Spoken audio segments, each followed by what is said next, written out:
Also joining us today, constitutional law expert and former IBB president, Attorney Domingo Igon Cayosa. Welcome back to Solicon, Attorney Cayosa. Thank you for joining us. Yeah, welcome back, attorney. Hi, attorney. Good afternoon, magandang hapon po sa ating mga kababayan. Attorney, let me start off with this. Nag-press con kanina si Senate President Alan Peter Cayetano, and he was insisting, Hanggang walang local court. there was nothing wrong with the Bato leaving the Senate premises, and kahit may kasama siyang senador, Walang binayolate. there is no violation of law because there is no local arrest warrant from a local court. Parang kwan, And nobody should be held liable for that. kahit lumabas siya like a thief in the night. Kung may dagdag ka pa ng ganun eh. but what do you think po? From your perspective, what does the law say? Well, that is his opinion. But if you look at the laws and the Constitution, it doesn't distinguish between a local court or a foreign court. Especially so if it is the International Criminal Court. That court, when it comes to crimes against humanity, is even recognized by our own local law. Yes. Yung, the law that defines and penalizes crimes against humanity. So malinaw doon na pag nagkataon na merong jurisdiction yung ICC doon sa isang Pilipino at merong warrant of arrest, ang obligasyon at option ng ating gobyerno ay isurrender ito doon sa international trade. Ang linaw niyan. So hindi ho naman totoo yung sinasabi niya. Of course, that's his opinion. He's also a lawyer, so anybody can have an opinion. But the opinion, even of the Senate President, does not make law. It does not amend the law. It does not amend the Constitution. It's not a judicial decision. Di ba, attorney, a treaty has the force of law, a local law. Dahil treaty yun eh. It becomes part of our judicial system, di ba? Lalo na, in-affirm ng Supreme Court na may jurisdiction naman yung ICC dito sa mga kaso na nangyari habang tayo ay membro. Tama. So by the doctrine of incorporation, yung mga treaty na pinasukan ng ating gobyerno at na-ratify ng ating mga senador becomes part of the domestic law. And we're not even talking of the Rome Statute here, no? Ang kwan dito is we have our own local law na that recognizes the international tribunal. At sinasabi nga doon, pwedeng isurrender yung Pilipino ng ating gobyerno doon sa international tribunal na yun. So itong mga ulit-ulit nila na rinirahas na local law lang daw, it's just appealing perhaps to parochial interest o kaya yung nationalistic feelings ng ating mamamayan, but it is very misleading. Pero meron ba siyang binabatayan na jurisprudence dyan, attorney? Meron ba tayong jurisprudence to support yung kanyang tawag nyo nga ay opinion? Well, none that I know of. Of course, malaya siyang magbigay ng opinion, ganun ang ating demokrasya, but wala siyang naisa-cite na jurisprudence or legal basis for that claim. It's just an outright claim, like any statement from any opinion maker or any lawyer or any pundit, any blogger. Ngayon lang naman tayo nagkaroon ng ICC case. Pero ang pinipilit nila, yung Duterte Group, kailangan daw idaan sa local court. Kahit gusto nating isurrender, parang gusto nilang kumuha muna ng permiso sa local court. But Ano naman po yung masasabi niyo ron? maganda kasi kung basahin ng maayos yung batas. And One paragraph lang naman yon. and the doctrine and the central doctrines, kung wala sa batas, hindi mo pwedeng dagdagan ng iyong opinion. Ang linaw-linaw yun eh. So hanggang propaganda lang ho yan, hanggang condition naman. It's very unfortunate because it misleads our people and it leads to heightened passions, di ba? Nami-mislead sila eh. So, the higher your position in society or government, the more responsible you should be. Yeah. Kung sasabihin, dapat naman nakaangkla sa katotohanan o kaya sa batas. At kung meron kang jurisprudence, isite mo. Hindi lang ho yung magsisigaw ka dyan, gusto mong maniwala na sila sa sinasabi mo. So, that is, of course, your privilege, no? But it is a disservice to society as a whole because it divides us unnecessarily and it misleads many of our people. Pero sabi, Attorney, ang description ng ICC kay Bato, suspect. Anong status niya ngayon? Dahil sinabi naman kagabi ni President Marcos, inutusan daw niya NBI na wag munang arestuhin. Despite the, dahil siguro doon sa Supreme Court order, na humihingi ng comment muna Well, within 72 hours. Pero anong status ngayon ni Senator Bato? let's be accurate about the Supreme Court order for the parties to comment or for the executive branch. An order to requiring to comment is not a TRO. So Yeah. there's a validly issued warrant recognized no less than by the ICC spokesperson. Genuine yan. And alam na natin yan noon pa, di ba? Because they've been in the documents of ICC, in their proceedings, they have been identified as co-perpetrators. So it was just a matter of Yes. we cannot also doubt the existence of ICC. Nandyan yan eh. Even the Supreme Court jurisprudence supports the fact that kahit kumalas na tayo sa Rome Statute, meron pa rin tayong residual obligation and the residual jurisdiction ng ICC. Kaya nga yung batas natin on crimes against humanity, yun ang sinasabi nila. Kasi nga established naman yung identity and jurisdiction ng ICC. So let me correct that. It is not because there's an order to comment, because unless there's a TRO, what is in the hands of the executive is a live warrant of arrest, and it remains its duty internationally and under domestic law to serve that warrant. Siguro, pinagbibigyan lang ng executive para hindi masyadong madrama yung mga senador. Siguro para humupa ng tension kasi kung ano-anong mga senaryo na nangyayari, hindi na natin malaman kung gawa-gawa lang ito, stage o kung ano man. So, siguro naisip niya mas prudent, palamigin lang natin ng konti. But there's nothing to prevent the executive from enforcing that warrant. Attorney, the repeated argument that we keep hearing is that there should be a local court arrest warrant.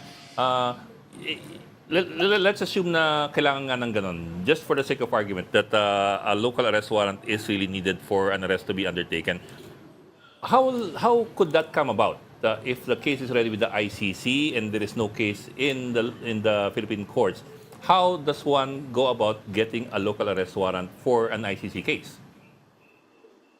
There's no way you can get a warrant of arrest in a local court for a case that is being tried in, Okay. under the jurisdiction of an international court. No?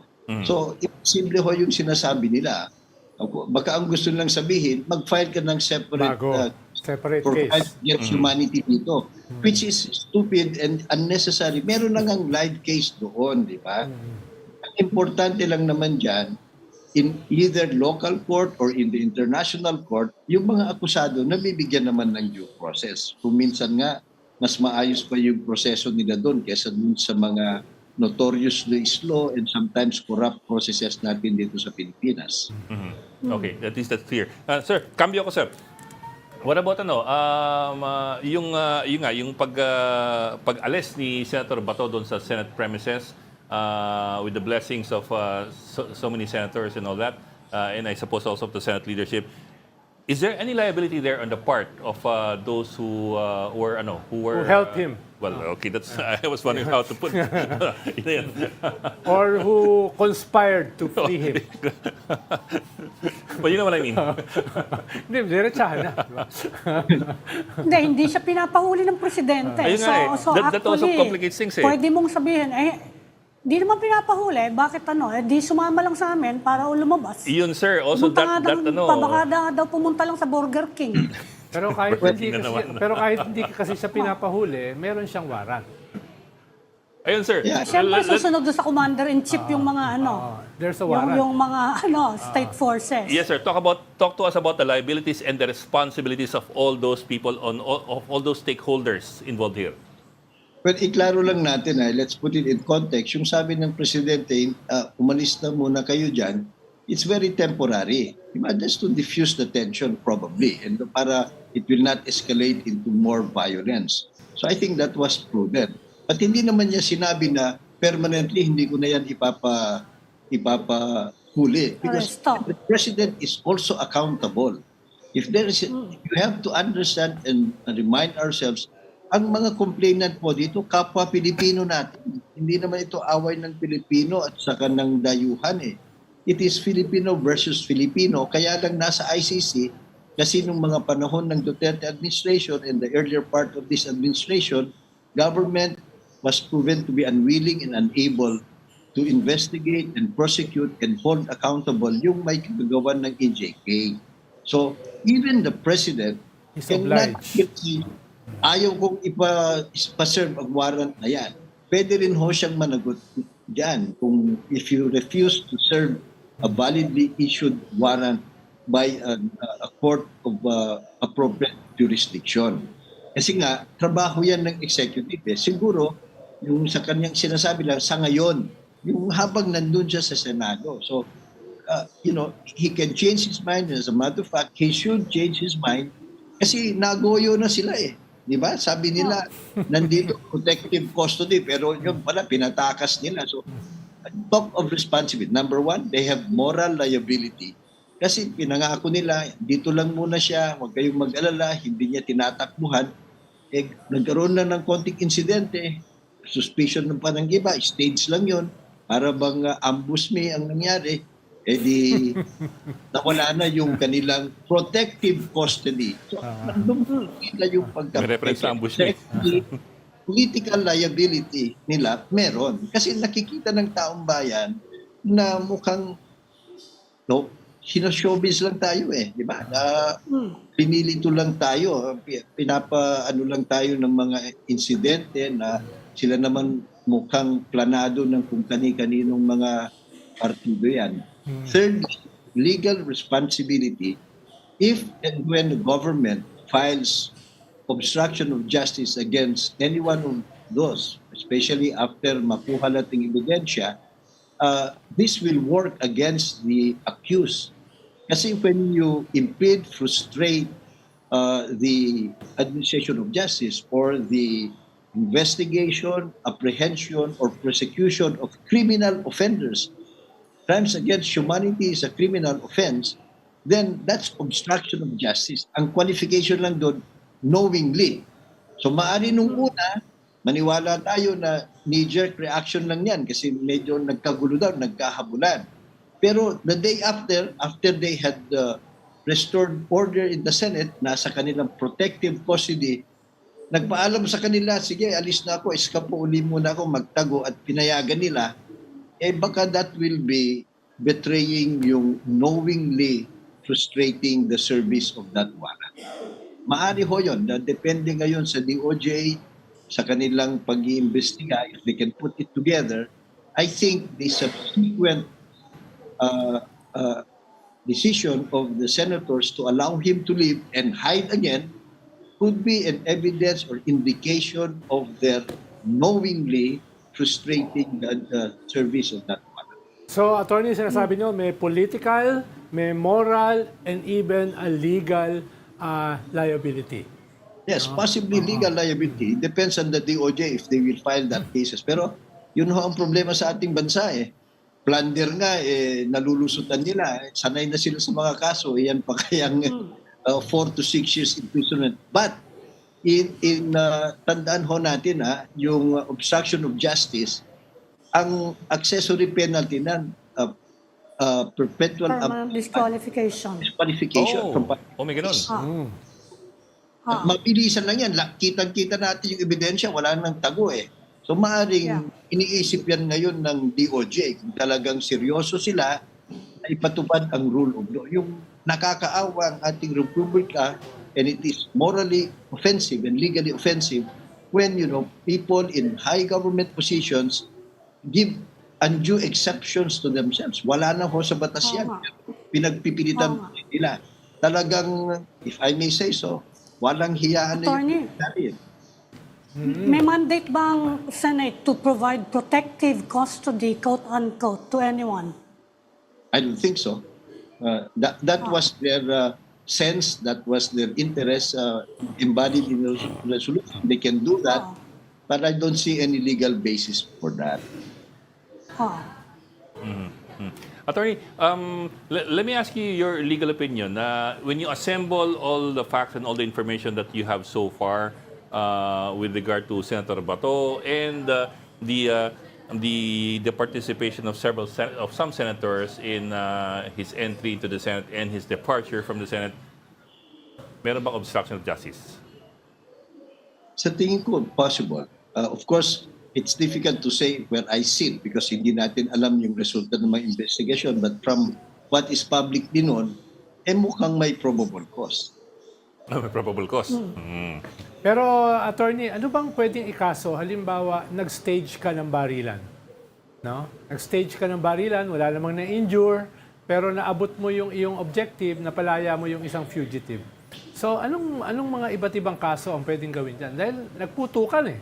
No? Nagputukan. Ganun na lang ba yun? Parang a tap on the wrist? Hindi ho naman. Meron namang provisions ng ating revised penal code. Pwedeng alarms and scandal. Pwedeng unlawful discharge of firearm. Diba? Depende ho yan sa makikita nila sa CCTV at the evidence and circumstantial evidence and documentary evidence and testimonial evidence that they can put together. But ang penalty sa mga yan kasi mababa eh. Mas mataas yung penalty dun sa obstruction of justice. What I am saying is, yung mga ganyang mga pangyayari, kung mai-connect nila na kunwaring nagkaputukan lang para magkaroon ng pagkakataon na pumuslit yung kanilang pinoprotective custody, at yun, lumalabas, nagpermiso pa pala, hindi na siya pumuslit, nagpermiso, that will be additional evidence to support knowingly obstructing the service of a warrant of arrest. Obstruction of justice, attorney, sa revised penal code? May PD 9851 at yan. I'm not sure of the number, but meron hong ganyan. Presidential decree po yan. Okay. Ano kaya yung penalty? Naalala nyo kaya? 4 years and 2 months to 6 years. Yun 4 to 6 years na sabi niyo. 4 to 6 years. Pero may perpetual disqualification. Yun ho ang Yun na mabigat. matindi. Yun na mabigat. Kasi At 4 to saka 6 hindi masyadong ano eh. Gagawin ng korte ang trabaho niya dyan, mabilis lang dapat yan eh. Problema din sa ating mga justice system, super bagal. Well, attorney, I'm not sure lang if you have the expertise on this matter, but let me ask you anyway, just in case you know. Yung dun sa discharge ng firearms kasi, my understanding was from all the reports coming in, these were warning shots, yung discharge ng firearms. But at the same time kasi, my understanding as well of, for example, police operational procedure is bawal ang warning shots. Not unless you're outnumbered and there's overwhelming force against you. Lalo na sa isang Yun ang maliit na lugar. You can only discharge your firearm according to Enclosed the Police space. Operational Procedure Manual of 2021. You can only discharge your firearm if you're under imminent, actual, real Threat. peril. Your life is in actual, imminent, and real peril. Hindi yung may pumasok, may dumungaw, tapos intruder, babarilin mo na o mag-warning shot Saka, ka. tingnan mo yung lugar, magdi-discharge ka dyan. Kung bumanda sa'yo, o doon sa mga... Yeah. Actually, that's why bawal ang warning shots eh. Pwede mag-ricochet yun eh. Sa pelikula lang yung warning shots. Oo. Lalo na kung tatanga-tanga ka bumaril. Kahit sa pelikula, hindi ganun eh. Kasi nga tumatalsik yung bala.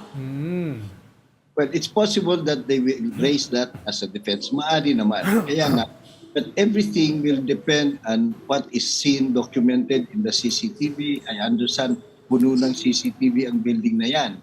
And of course, yung mga testimonya. Ang problema dito, sila lang ang nandun eh.